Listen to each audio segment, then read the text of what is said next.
was a cat in this world, and my name was Odin.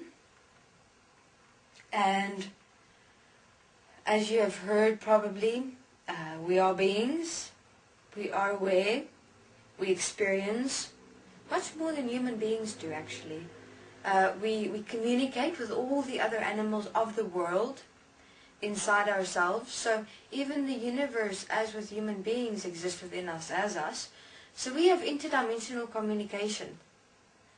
And that's how we communicate. We communicate interdimensionally. You can say telepathically, but it's not that it's telepathically. It's just that we understand that the universe and existence is within ourselves, and we are responsible for existence as ourselves, and that's exactly what we do. And we're here now to support mankind, and it's what we do. So forgetfulness. It was asked with the request of me coming through and communicating. Forgetfulness is an interesting phenomena because it's strange. I mean, are human beings able to remember their experience when they were 3 or 4 years old? Question. Probably not. Not. Hey. Not. Remember exactly what happened when you were 2 years old, 3 years old, 4 years old, every single day of that year, that you turned 2 until you turned 3? No. People don't. They forget. That is strange, right? And I looked at that, well, I'm looking at it now as I'm speaking to you, is that a mind can only contain so much information. And when you experience something, it becomes a memory. But then your mind becomes too clogged with memory, information, and that memory is required to disappear. So how does memory disappear? They evaporate. They evaporate. So you're asking me probably, how do they evaporate? They evaporate because we're not present as that memory.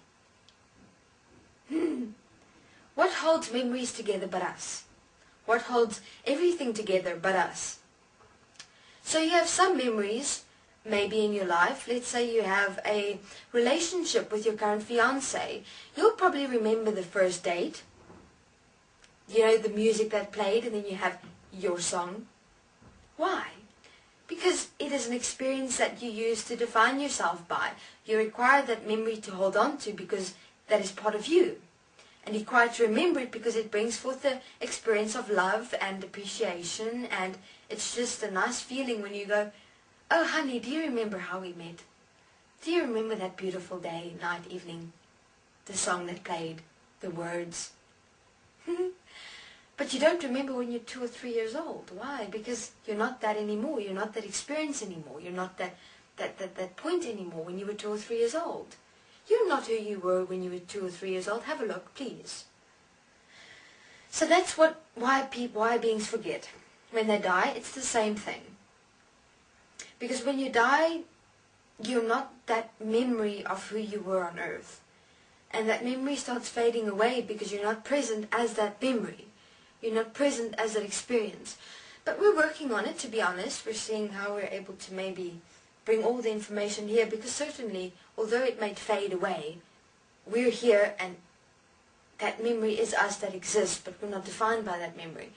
So maybe possibly we must look at whether we've defined ourselves according to memory, because if you define yourself according to memory, the best way to assist you in not defining yourself according to memory is to have it fade away.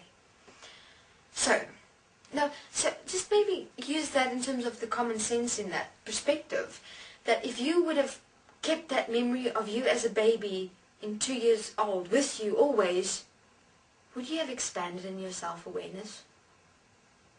Would you be who you are now, or would you still be that baby because you're still holding that memory of you as a baby inside your head? Simple. So that's me. That's what I would say describe forgetfulness as.